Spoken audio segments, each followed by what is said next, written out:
Percuté par le porte-conteneur Dali, le pont Francis Scott Key aurait-il dû s'effondrer? Une partie de notre enquête portera sur la question de savoir comment ce pont a été construit. Nous examinerons la structure elle-même. Devait-il y avoir des améliorations en matière de sécurité? Des questions auxquelles des ingénieurs tentent déjà de répondre grâce en premier lieu à l'enregistrement vidéo de la collision. Dès que le pilier a été touché, le pont s'est effondré.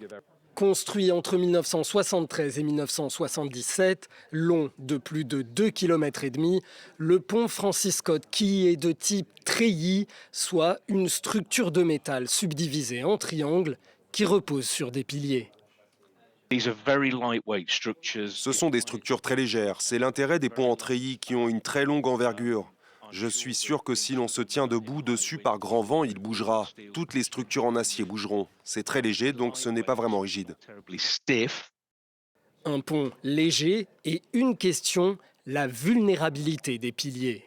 Ce qui me frappe le plus à propos de ce pont, c'est que ces piliers ont l'air totalement sans protection.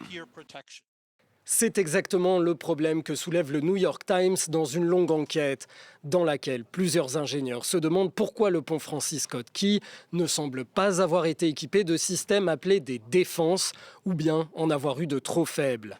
Il s'agit de protection de piliers dont ce système, situé sous un pont à 250 km de Baltimore, est un exemple. Enfin, des ingénieurs rappellent qu'une collision similaire sur un pont du même type a eu lieu en Floride en 1980.